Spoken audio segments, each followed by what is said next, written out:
questions, please, apart from Muhammad Abdul Rashid and Mr. Bashir here?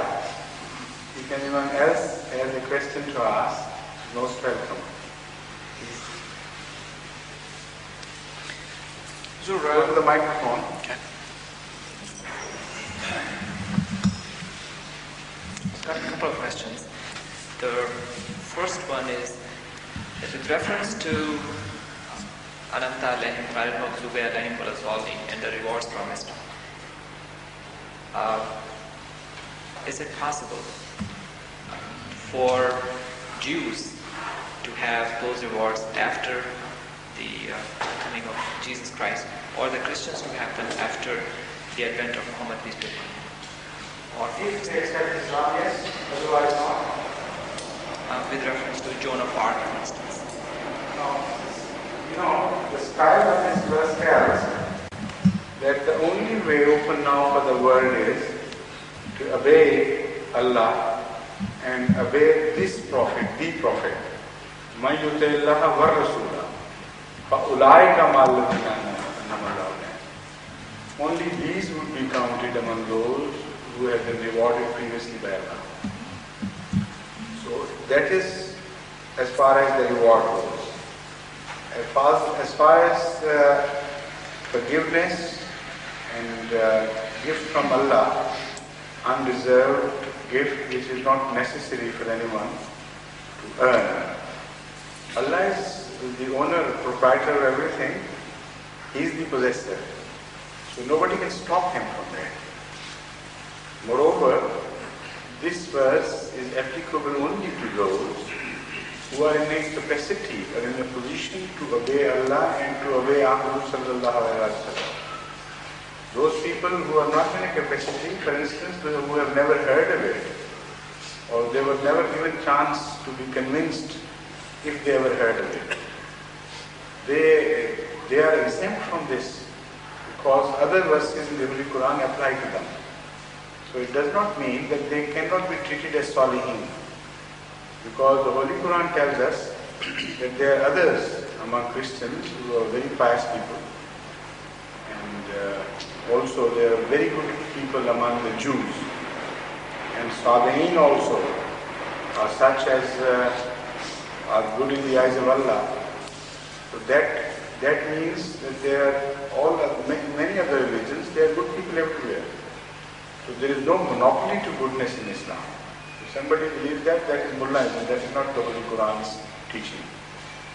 But the Holy Quran tells us that if somebody is in a position, fortunate enough, to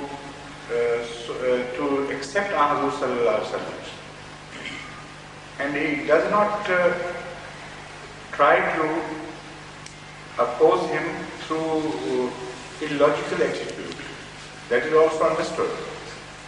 If somebody takes a stupid stance and a bigoted stance or an illogical stance, then he is responsible.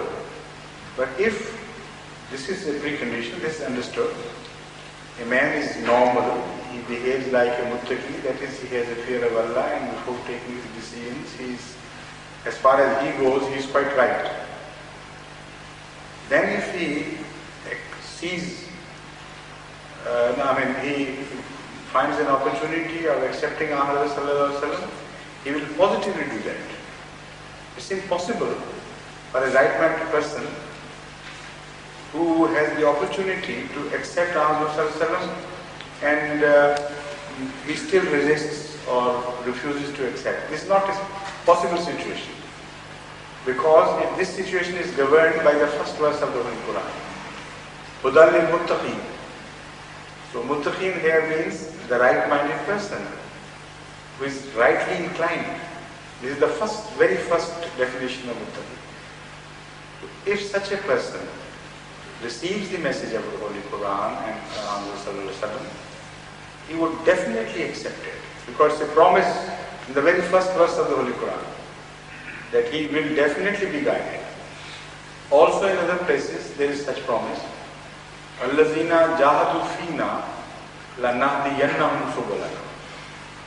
Those who genuinely try to seek our ways, we will definitely lead them to the righteousness. Positively, there's such a strong promise, لَنَهْدِيَنَّهُمْ سُبُلَنَا. So, guided by these verses, the situation which I can conceive is this, that any right-minded person who receives the message of the Holy Quran does definitely accept it. So he falls under that category which you mentioned, or which I mentioned perhaps. أُولَٰئِكَ مَعَ الَّذِينَ أَنْعَمَ اللَّهُ عَلَيْهِم مِنَ النَّبِيِّينَ وَالصِّدِّيقِينَ وَالشُّهَدَاءِ. That was the first question. So those who do not have that opportunity, to those this verse will not apply, because that will be very unjust on the part of Allah. The concept of Allah we have is not at all unjust. He is extremely merciful and forgiving and forbearing. So for such people, there are other verses, and they are very clearly applicable to them. So as far as the mankind is concerned in general, it has no complaint to make, no genuine complaint to make against this principle. Another question. Yes, please. The cycle of Adam is described to be close to 7,000 years, and Hazrat Muhammad was born so roughly around 5,000 years afterwards. And the life of Earth is estimated to be 50,000 of the life as it exists, and there are mentions that there probably were other Adams who preceded. Some people say it's 50,000 years. The human race has existed on probably many 100,000 years before. Not 50,000, many 100,000 years. It's more than a few 100,000 years. So there were references, amongst us, I think I read Ibn Arabi, who said that there were other Adams who preceded this. Is that cycle repeated in each Adam's generation of having a Muhammad peace be upon him or No, it's not possible, because the history is conserved and preserved. The history of mankind is discernible by the marks it has left behind. And that history tells us that there is a constant evolution of consciousness, behavior, discipline, and refinement of human character. It's a continuous evolution, despite many historical setbacks here and there, and many pitfalls, yet the overall trend is upwards. So, for this 1,000 years, 7,000 years, the peak reached at the time of Hazrat Muhammad Mustafa Sallallahu Alaihi Wasallam. Any earlier period as such is inferior to this period, because it's lagging behind in time. So none like him could have ever appeared. It's impossible. And because during this time, the ultimate purpose of religion is to be achieved in the culmination of the entire mankind accepting one religion. That is, a full circle will be completed. Man started in religion with one God without any division or schism or factions. When the first revelation was made, they were all one together under one God. There is one Tawheed, one Kaaba, one everything. And then diversification took place according to the Holy Quran. It went on and on. And ultimately, in a much bigger way, mankind would be brought together, but not so easily as that in the first place, but after a very great sacrifice and human effort, under the banner of Muhammad Sallallahu Alaihi Wasallam. So we started our journey from Khana Kaaba. Mankind would end up its journey at Khana Kaaba. Once that ultimate purpose is achieved, then if the mankind chooses to go astray once again, it will be rejected. No other prophet would come then to save it. Because once the object is achieved, and that nema, that is that great boon from Allah, has been rejected ultimately, then Allah would reject the mankind. So a new creation would be necessary, and this is what the Holy Quran tells us. A new creation will come into being. So what that would be, we don't know. What sort of comparison is to be made, we are not concerned, because it doesn't concern human beings anyway. So this is the final phase as far as the culmination of religion is concerned. And a full circle will be made during Ahmadiyya, because we are no separate phenomena from the phenomena of Islam, of course. We are the culmination of Islam. So once it has been done, then we will have finished our purpose. And whatever may happen to mankind, we don't know, and we will not concern. Yes, one last question. This time you have to take permission from Mr. Muhammad Abdul Rashid. That's right. He's getting very restive about it. That's right. Yes. You already know? He said it's fine, but I can. He said that? Yes, sir. I can ask the question. But how can you know? This is the first time you have come. You were pointing towards the I side, do. you know. So I Very realized. necessary to understand this. Everyone else knows from experience, and it's your first experience that you immediately realize that there is someone. He looks anxious to ask questions. Final question I want to ask is the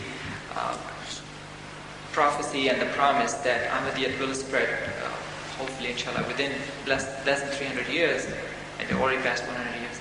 And the scientists, as they project the nuclear warfare is going to be so devastating, is that to say that it will be something like Noah's time? Something like? Noah's time, that has a Noah al-Islam, that very few will survive. You also have to determine what that time was. Maybe your conception of Noah's time is entirely wrong. First, unless you describe Noah's time, I can't say whether it is going to be repeated or not. What was Noah's time? My understanding is that at that time, mankind sort of rejected the commandments. The entire mankind, China as well. Apparently, the history, whatever I can understand, Russia and Australia and other continents. maybe the life was not that widespread at that time. Huh? Maybe the life was not widespread, but there's mention of the ark and that thing even in America and Europe and The point is, the history of the last 6,000 years is very well known and preserved in nature. And it's impossible for things to have happened, to have gone completely out of human knowledge, and to have disappeared so completely as not to have left any trace. So, if that is the concept which you have, then a flood is to be conceived, which went across the barriers of the Pacific Ocean as well, and flooded Japan, jumping over the Pacific Ocean, and jumping over the Atlantic Ocean. It also flooded America, or from both sides, if perhaps America was inundated. And the flood was taking root in the Middle East. Now, can you conceive of such a situation? Why do you believe that Noah was for the whole mankind? Because the only prophet I know that who was for the mankind is Hazrat Muhammad Mustafa Sallallahu Alaihi Wasallam. So it is very erroneous idea. And it doesn't become a Muslim to believe that prior to Muhammad sallallahu alaihi wasallam, there was another prophet who was for the entire mankind. Except for the initial first message, that is of course understandable. But that is not also understandable in every respect. I have got reservations there as well. But the point is, as far as Noah goes, it is impossible to conceive that he was for the whole mankind. If that is established, that he was not for the whole mankind, then for his rejection by a people, why should the rest of the world be destroyed?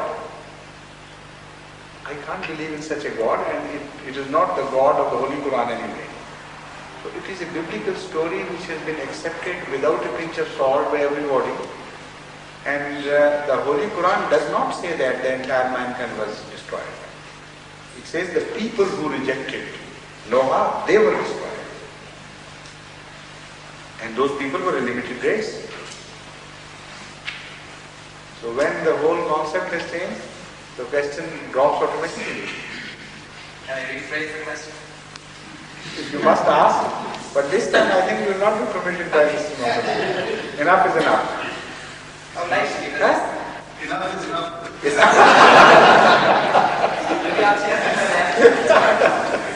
Could I ask 4 questions? I was missing 3 days, so could I have permission for 4 questions, please? 4 questions? Yeah, my wife was not well serviced. There's in the Holy Quran, sir, Allah has said. How long are you going to stay here?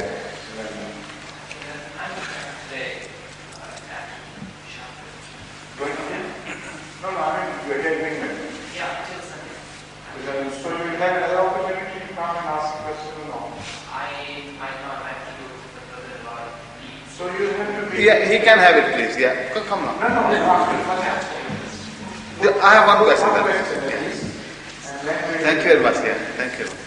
In the Holy Quran, Allah has said, "In Allah astafa Adam wa Nuhan wa ala Ibrahim wa ala Imran alal alamin." What Allah means by ala Imran? Yes, that's right. Ali Imran. Imran is the father of Hazrat Maryam. And Ali Imran is the generation which sprang from Hazrat Maryam, and it also covers the followers of Hazrat Isa alayhi salatu wasalam.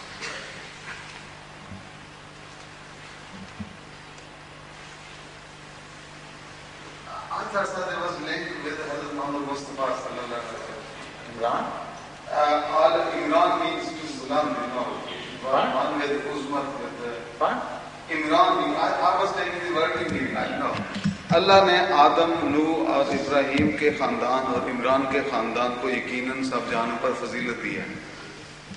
So I was thinking it's referred to Hazrat Muhammad Mustafa sallallahu alaihi wasallam. To whose family he belonged? I don't know, sir. Could you explain, please? No, you know that, don't you?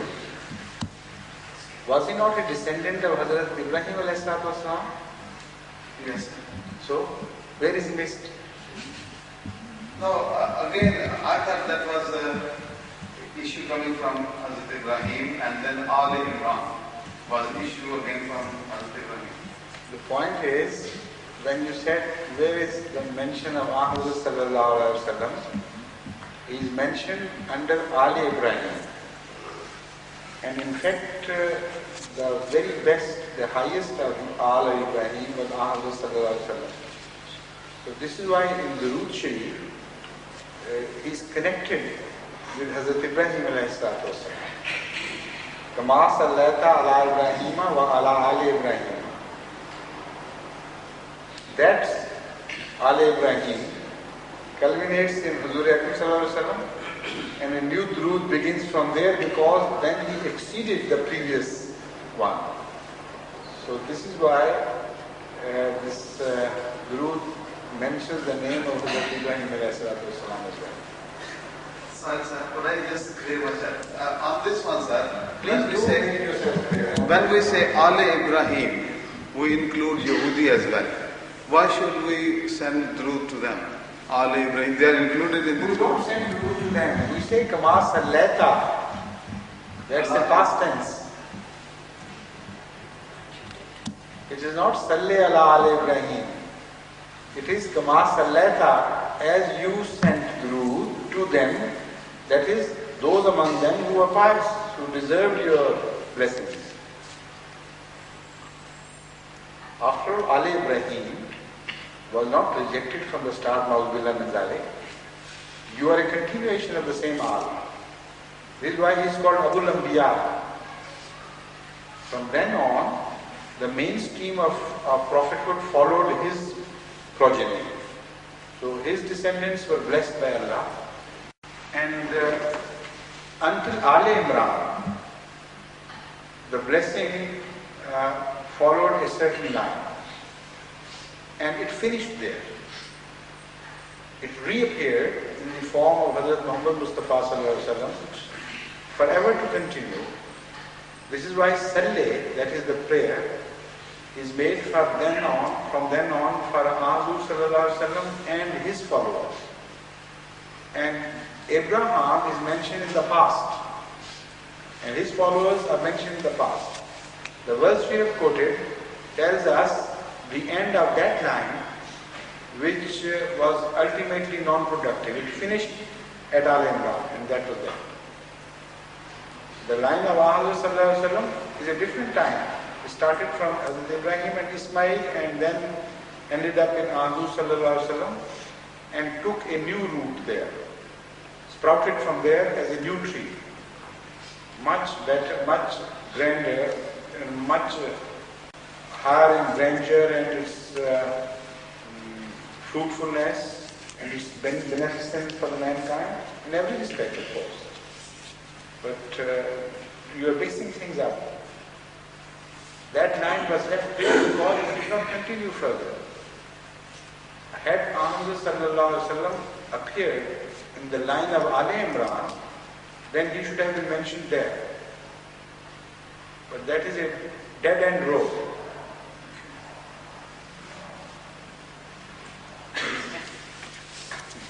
Thank him.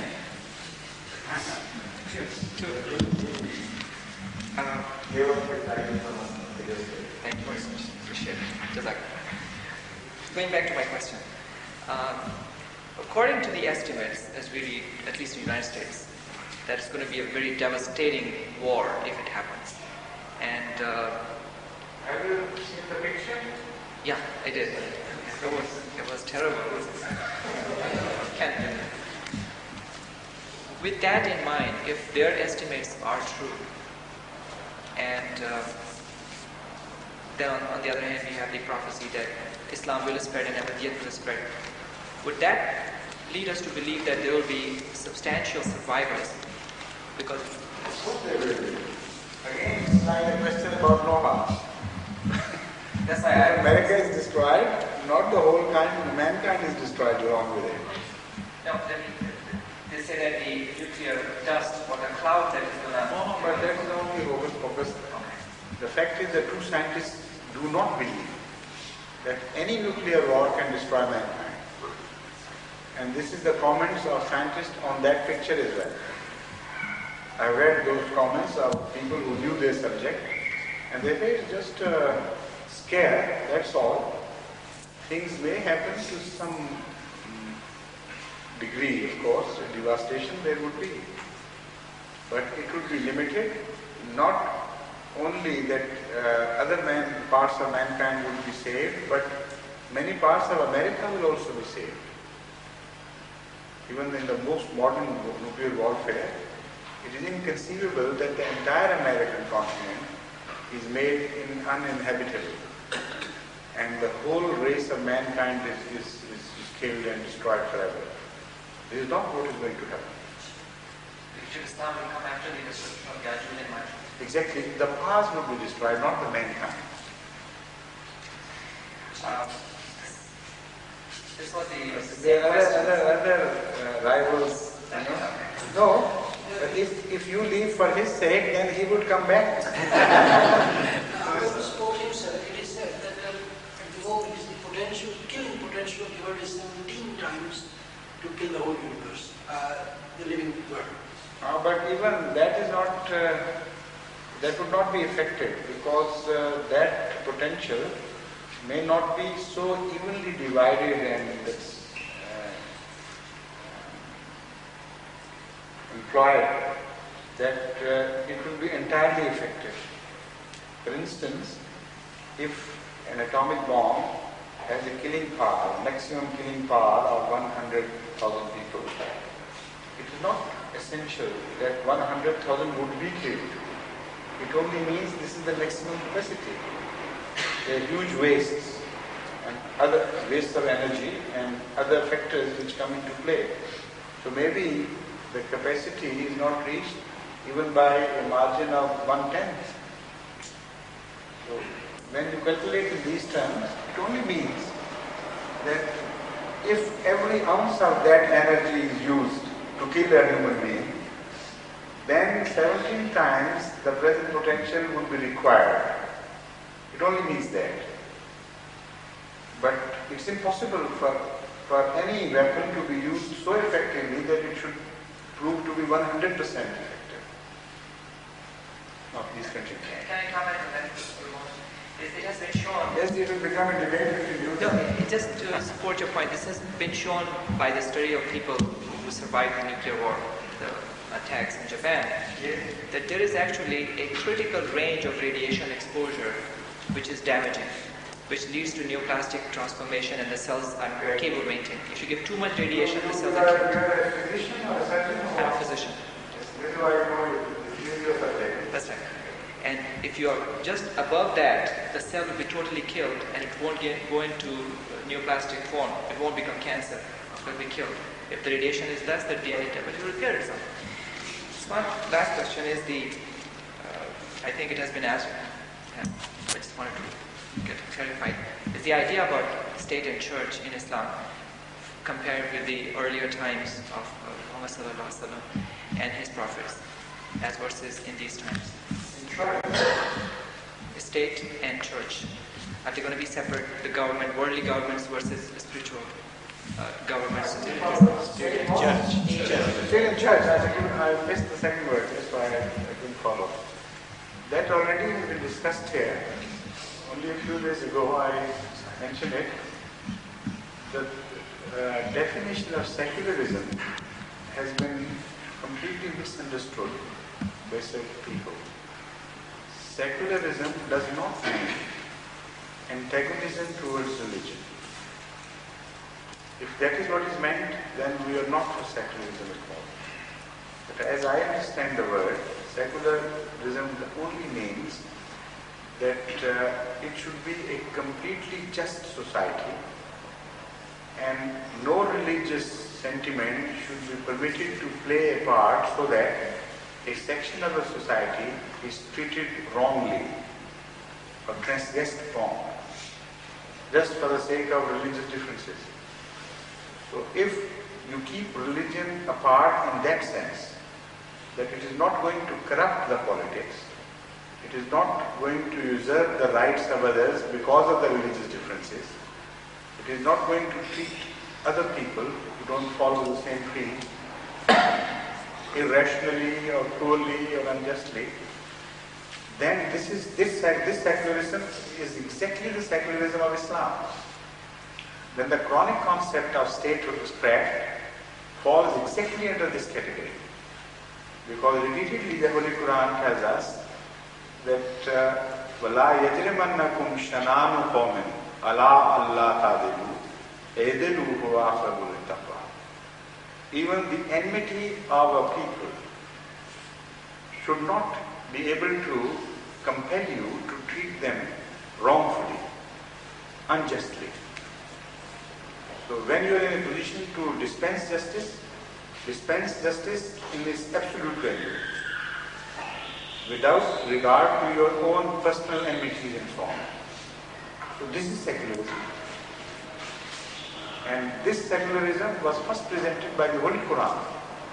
No other religion has ever mentioned such a secularism.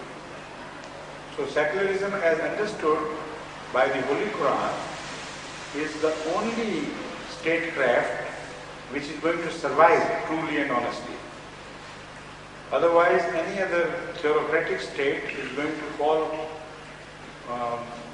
on itself. It's going to crumble down because it does not have the values to survive. Now there are so many claimants. Let's start with Mr. Abdul Rashid, please. Will you like to put another question before I permit? No, you said you say. Before I permit the gentleman sitting behind you, Salim. I'll have one brief question. I have brief questions, sir. I'll come back tomorrow for the others. This is we know, sir, about Hazrat Muhammad Mustafa sallallahu alaihi wasallam. وَمَا يَنْتِقُ عَنِ الْهَوَىٰ إِنْ هُوَ إِلَّا وَحْيٌ يُوحَىٰ. إِلَّا وَحْيٌ يُوحَىٰ. And he is Afzal al-Rusul, sir. We know. Now there is a hadith which worried me a little bit when I read that. This is from Tirmidhi. Hazrat Muhammad Mustafa sallallahu alaihi wasallam ने फरमाया, जिसने कहा कि मोहम्मद मुस्तफ़ा सल्लल्लाहु अलैहि वसल्लम हजरत यूनुस अलैहिस्सलाम से बेहतर हैं, उसने झूठ बोला. I don't understand really. In fact, I don't know the translation, how far this translation is correct, but the version of this hadith, which I remember, is different. Hazrat sallallahu alaihi wasallam said, "La tufaddiluni ala Yunus ibn Matta." Don't declare me to be superior to Yunus ibn Matta. That is the prophet of the way. Now, why it happened, that I also quoted in Khalfina Sahana. That shows the attitude of Islam towards the sensibilities of other religions. Islam does not claim that people should have regard to your sentiments and you have the superior right of injuring others. On the contrary, Islam says that you are made for sacrifice. Even if your sensibilities are injured and ill-treated, you should give way to others' sensitivities and do not injure them. Have regard to them, even if you do not have to speak the whole truth. It is not a negation of a fact. It is abstention from speaking something out. Now, I'll further explain and then you'll understand. Hazrat sallallahu alaihi wasallam was approached by some people and it was complained against some Muslims that they hurt us when they claim that you are superior to our prophet Jonah. And they say it so exultingly that our feelings are hurt. So Hazrat sallallahu alaihi wasallam was deeply annoyed, despite the fact that he knew he was better. He said, "This is no manner of culture which you are adopting. I have given you a very fine culture of understanding, of looking after others' sensibilities and their sensitivities and to have regard for their sentiments. So you are behaving like uncultured people. Why do you have to say that?" Now this is a situation which is better understood by ordinary people through some other illustrations. If somebody has got only one eye, is it not a truth to call him a one-eyed person? Huh? Yes. Is it not a truth to say that, "Look here, I have two eyes and there one eye"? If some child behaves like that stupidly, will not the parents punish him and say, "Look here, you have never to repeat this to hurt him"? He's hurt, despite the fact that you are telling the truth. You have two eyes and that gentleman has one eye, but we had absolutely no right to exert on this and say that in the sense of superiority that, "Look here, I am much better, I have two eyes and you have one eye." And some stupid people say, we have a habit of telling the truth. We can't abstain from telling the truth. This is not so. They should say that we have some beastly habits which are inhuman. To tell the truth is not always recommended. It requires how to tell, where the truth is to be told. That investigation has to be made before you decide whether somebody acted rightly or wrongly. There are places when to tell the truth is not necessary. It is only necessary when you are asked and you have no way out. Suppose somebody had asked this question to the companions of Ahmad, who is better? Ahmad or Jonah, the prophet of the way? Then the answer would always be Ahmad. And this could never have been prevented by Ahmad, because this is truth. If they had not said it, then it could be a lie. But for the followers of Ahmad to abstain from exulting over the followers of Jonah was a better culture. It was not suppression of truth. Two different things altogether.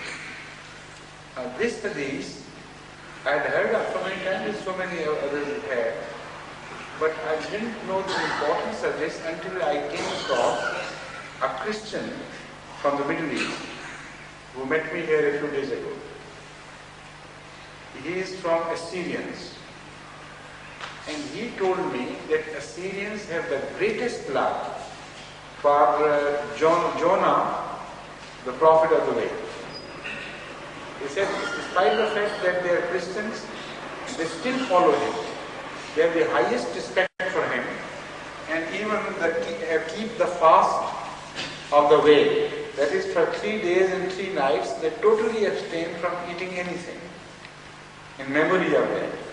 And they think that of all the purifying acts, this is the most purifying.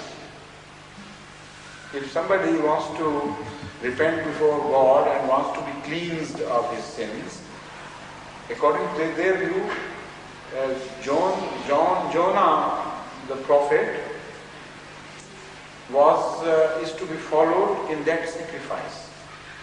If he does that, somebody does that, then he comes out completely clean, as he came out clean out of the belly. So perhaps such people existed naturally, they did, because they are the descendants of those people.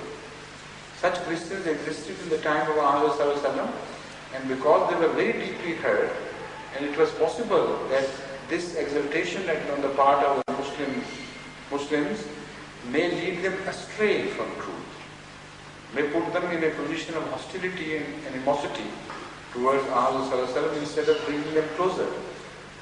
So from every point of view, this was the right teaching. But Qazibah, that is something which is inexplicable. It must have been a wrong version of the same tradition. La tufaddiluni ala Yunus ibn Matta. But if ever Ahmad said it, and that tradition and that version of the same thing is to be taken as correct version, then my explanation would be that this must have happened before Ahmad was categorically told that you are the best of the prophets. After that, he couldn't have said that Qazibah, that he told a lie. Could this be the translation for the Muslim saying, Sache hoga jhutong ka tazallal ikhtiyar? No, it has no. This is a different situation altogether. Thank you, sir.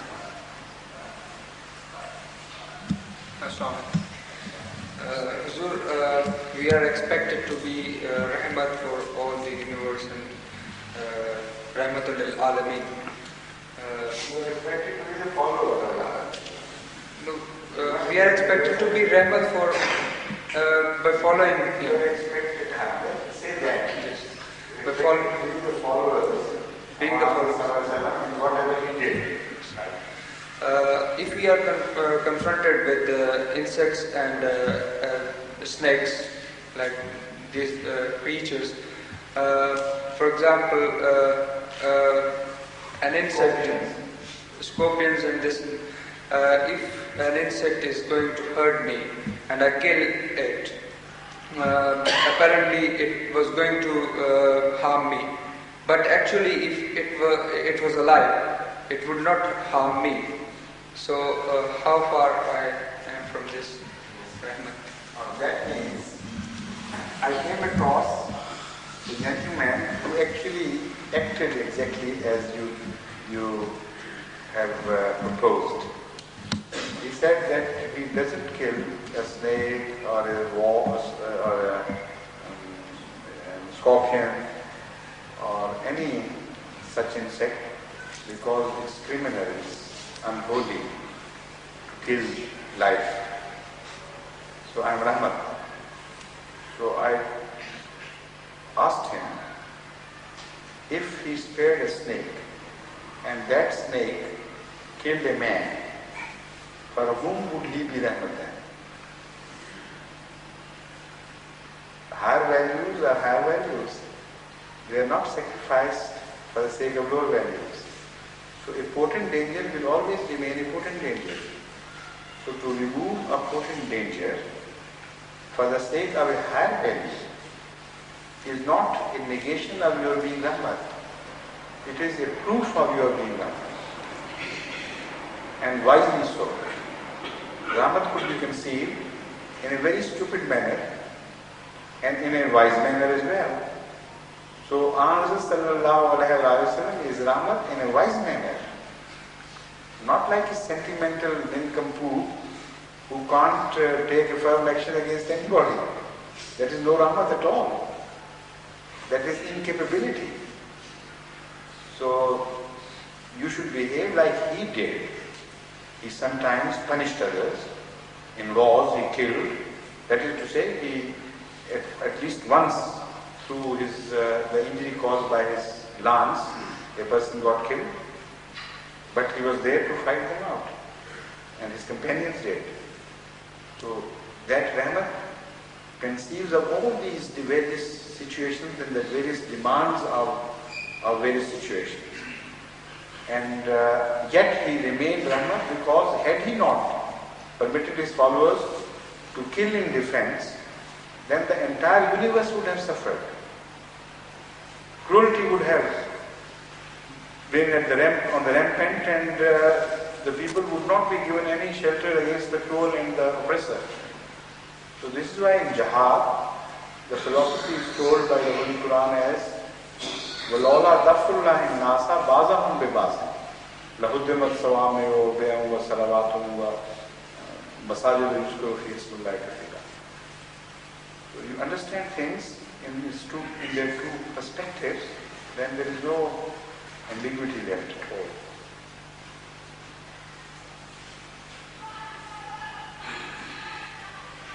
So a question or Azan? Now you can ask your remaining questions. You don't have to come tomorrow unless you wish anyway to come. This is for the interest of only a select group. This question pertains to probably a select group, basically the physicians, per se. Sometimes we are confronted with a situation where we have to deal with a problem which goes against, especially living in the United States, I would say, against our values. And it becomes very hard at that time to keep your feelings separate from your performance. Would you suggest what one should do or how to deal with it?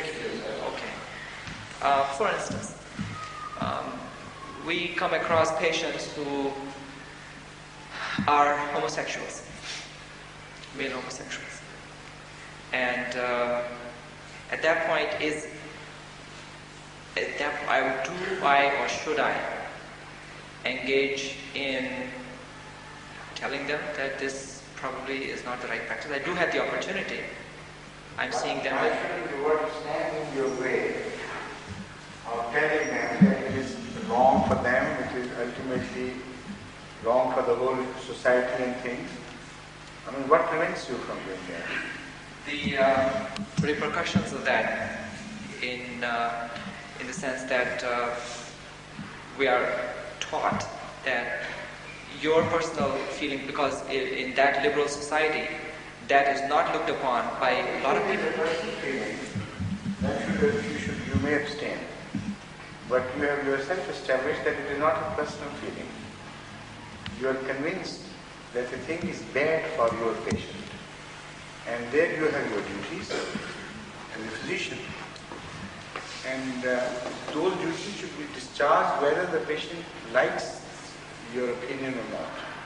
For instance, here in this society, people, the doctors, professionals, tell a patient that you are suffering from that incurable disease, if he does, without any regard to his the fear or that is created by that information, or hopelessness that is caused by such an information. In our country, the doctors abstain from saying that. They keep them living on hope. But here it is supposed to be a matter of principle. If you know the truth, as a physician or as a surgeon, it is understood that it is your duty, moral obligation, to tell the truth to your patient. If anything is injurious to him, that also is told to him. So that falls under that category. But if a patient comes to you in a different capacity altogether, and it has nothing to do with his personal violence, and you are not directly concerned with that situation, then you have no business. Only you have to preach against such evils in the society generally speaking, but not as a doctor, as a human being, as Mr. Salim perhaps. You're Salim, aren't you? Some Salim. Mahmood, no? Khalil Mahmood. Yeah, Salim's my father. Salim is your father, but you're not called Salim as well? Well, I just... Khalil Mahmood. That's Right. So.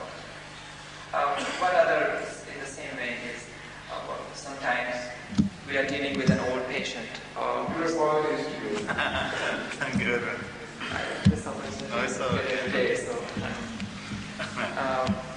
He's old or dying or has some problems with that, and they at that point want to be left alone, to be let to die, and we are sort of responsible for saving their lives. How aggressive can we be without compromising our conscience and their conscience? You are not responsible for saving people's lives without their consent. So you are not a law enforcing agency. You are simply there to help people who seek your help to be saved from some calamity, some danger, some illness and things. So if the patient wants to be left alone, and his relatives also don't want you to interfere further, you should leave them alone. It's not your responsibility. We should respect their Of right course, to die. they are the proprietor of their own values and their lives and everything. And if somebody says, no, we want to return home and we want our patient to die in peace, let them decide. I mean, you're not answerable for that. And again, how can you enforce them, and how can you guarantee that by taking the measures you have in mind, the life will definitely be saved? You cannot be sure. You can only add to hurt. And this tendency of the physicians and the surgeons is growing, unfortunately, that many times they know that a patient cannot be helped, yet they continue to make his life miserable by prolonging it through artificial props. And that propping up of life and giving it more elongated suffering, that is no way of helping humanity. So at times you should leave it to fate, to God, and give the palliatives only, and tell them the situation is not within our control, so you pray, and I'll try to see that as long as you live in peace. But to prolong the trial and all the ordeal of the patient, and also to make him the poorer for that, and to make things miserable for his descendants as well, for his inheritors as well. That is not, moral in any way. There was a big controversy and testing, sort of, as you pointed out, going on, especially a few cases that occurred in baby Doe's case that dragged on for 3 years now. Millions of dollars have been spent, and just wanted to get some. These things can be looked upon from various stages. If the patient himself wants, or the relatives, responsible relatives of the patients, or the patient want it, then some benefit can also accrue to mankind. For instance, experimentation on real patients instead of on mice or other animals. That's a good opportunity. It comes the researcher's way. So, not at all. I don't say that it is altogether useless. But human values must be maintained, and the right should be given where it belongs. That is all what I am saying. So in the case you have referred to, there is no compulsion about it. The patient is not kept alive against his or her will. Yeah, against the will of their parents. Was a little baby was born with some defect, and the government forced. Is that, I see, in that case, of course, they are gone. The government forced them to, the doctors to keep them alive. This is not right. This is not right. To let a patient be killed is different.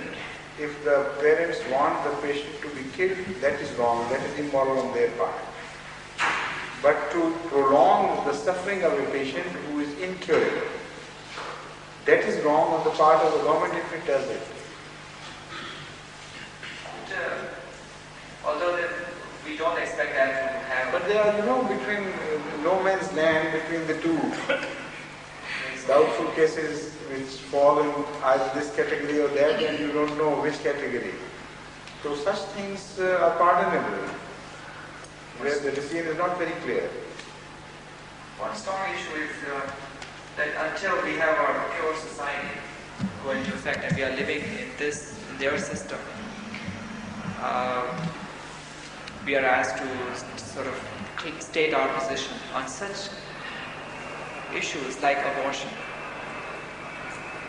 When a young girl has become pregnant, and whether it is. The fact is that again there it is a society which is not of your making, and the laws are already made. You have nothing to do with that. You can't interfere in that.